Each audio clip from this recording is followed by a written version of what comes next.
comunidades acepten las normas de convivencia que ellos imponen, y bueno, comienza a darse esa dinámica de gobernanza criminal, porque las autoridades del Estado, pues, tienen conocimiento de que esto ocurre y sin embargo no intervienen. Es decir, no hay una evidencia de que haya una complicidad o una participación de las actividades del Estado en estas gobernanzas criminales, pero sí es muy claro que no hacen nada para evitarlas o para cambiarlas. Saben que existen, que están allí, y eso sigue funcionando.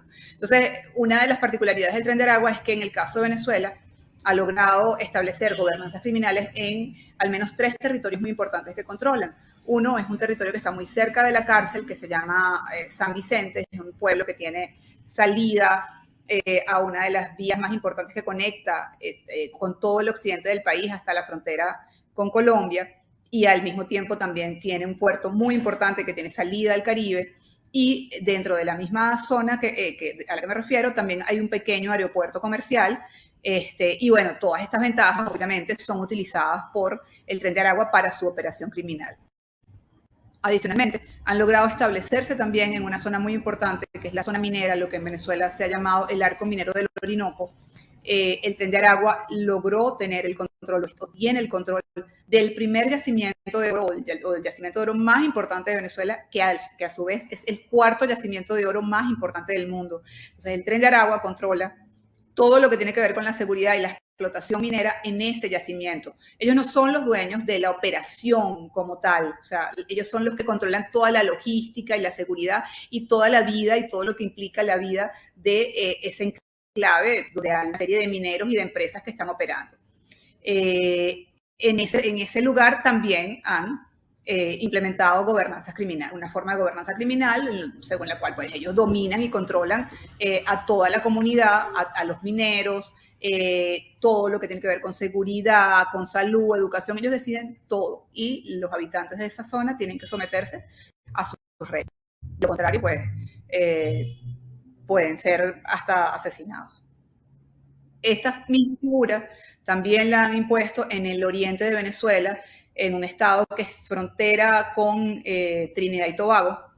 Es un estado que también tiene una salida al mar que le permite una vía hacia Europa y África. Es un estado que se ha caracterizado por tener una importante actividad de narcotráfico desde hace más de 20 años, pero que desde 2017-2018 está controlado por el Tren de Aragua también. Allí también han impuesto gobernanzas criminales y bueno, desde allí desarrollan una serie de actividades delictivas como la trata de personas, el tráfico de migrantes, el contrabando o la comercialización de armas, cobre, combustible, además, por supuesto, del tráfico de drogas, del narcotráfico.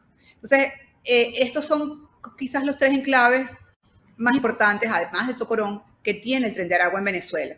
Estas figuras exactamente así no las han podido replicar necesariamente fuera de Venezuela. Quizás hay algo parecido en la frontera con Colombia, en lo que es Villa del Rosario, en el norte de Santander, que es donde se ha establecido también el Tren de Aragua. Entonces allí imponen de alguna manera una cosa parecida, sin embargo no han logrado establecer las gobernanzas como sí existen en Venezuela, ¿no? En los 3 puntos que mencioné en este momento.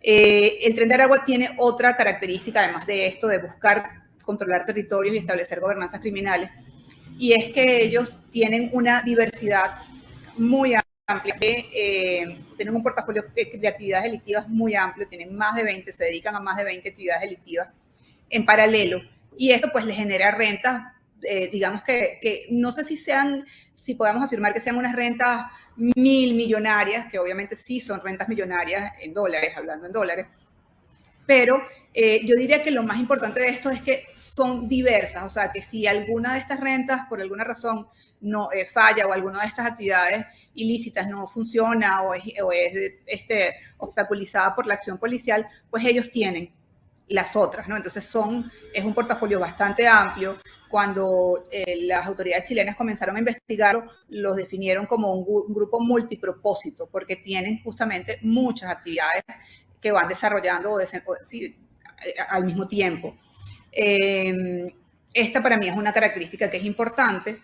Tienen otras características que a mi modo de ver también les dan cierto poder y cierta fuerza, no necesariamente operan como un ejército armado similar a los carteles mexicanos o a los grupos guerrilleros colombianos, pero sí tienen una capacidad bastante importante de negociación con este tipo de grupos, o sea, con grupos diversos. Entonces, vemos como, por ejemplo, el Tren de Aragua ha establecido alianzas con el PCC de Brasil, según unos reportes de la Fiscalía del Estado de Roraima, que es un estado fronterizo con Venezuela, y pues habla de que existe una alianza con el PCC de Brasil. Esta alianza, entre otras cosas, en un principio tenía que ver con la venta de armas o con el suministro de armas al PCC. Era muy fácil y muy barato conseguir armas en Venezuela, armas de armas largas, y estas armas en Brasil eran mucho más costosas. Entonces allí comienza una relación que luego, en este momento, por ejemplo,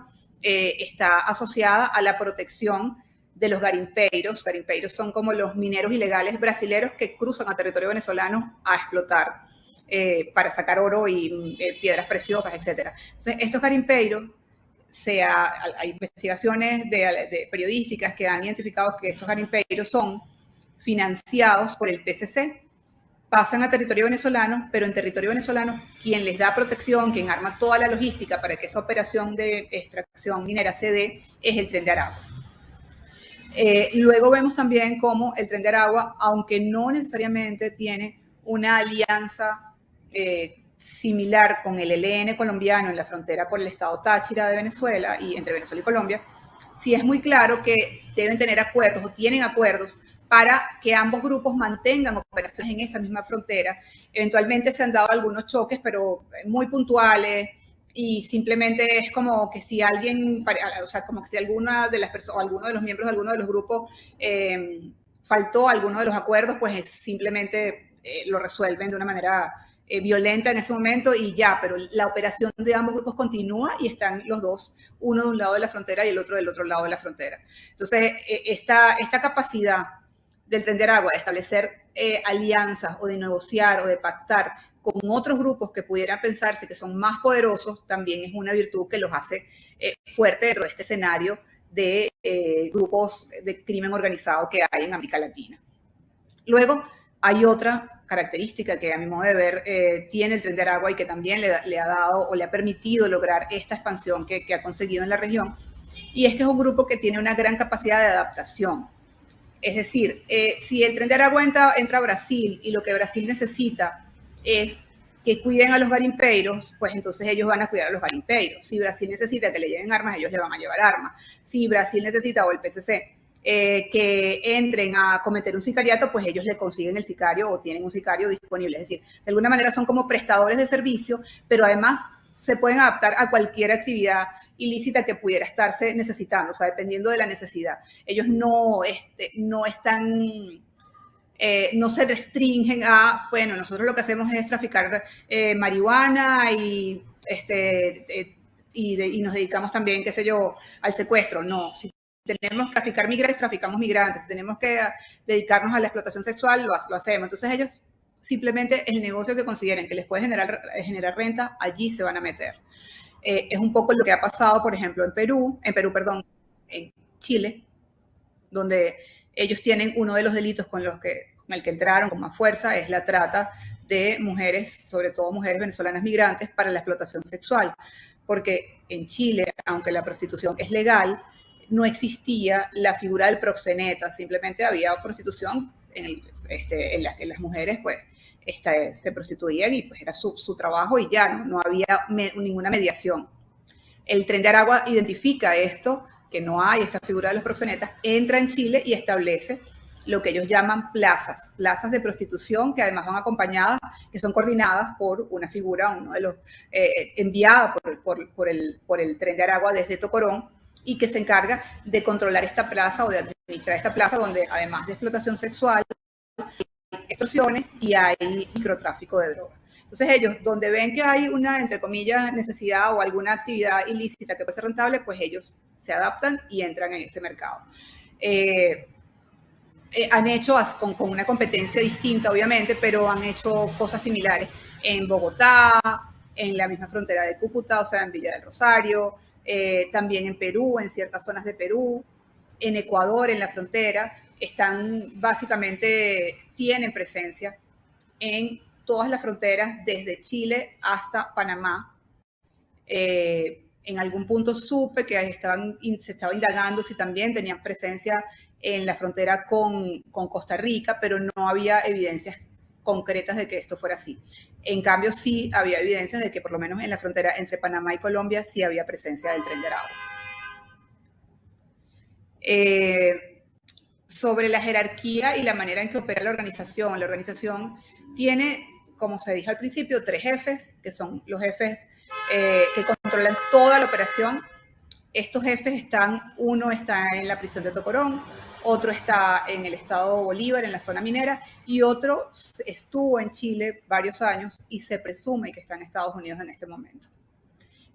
Luego hay como una figura que ellos los llaman luceros o lugartenientes, que son como las personas que están debajo de esta jerarquía y que tienen también un poder muy significativo dentro de la organización.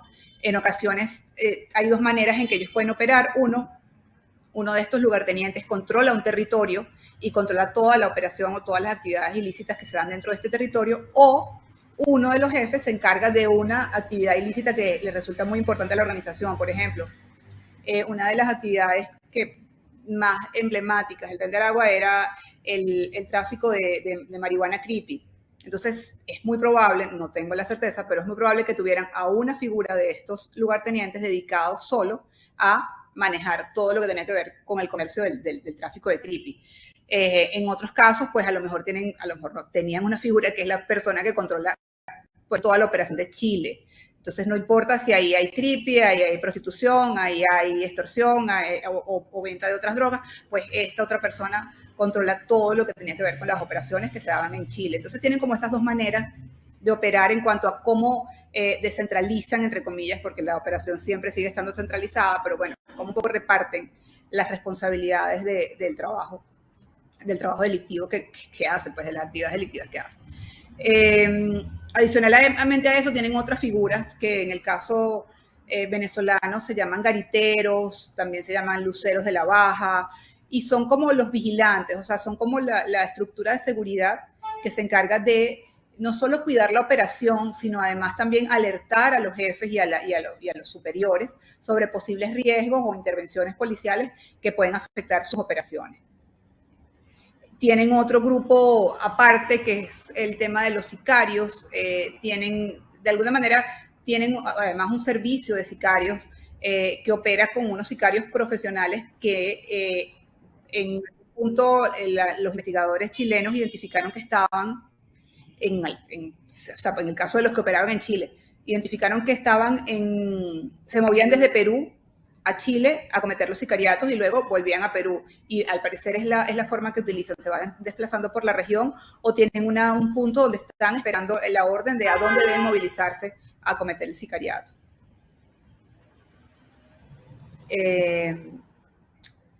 Otra de las particularidades del Tren de Aragua es que ha logrado también en algún momento establecer vínculos y alianzas con bandas nacionales, con otras bandas venezolanas.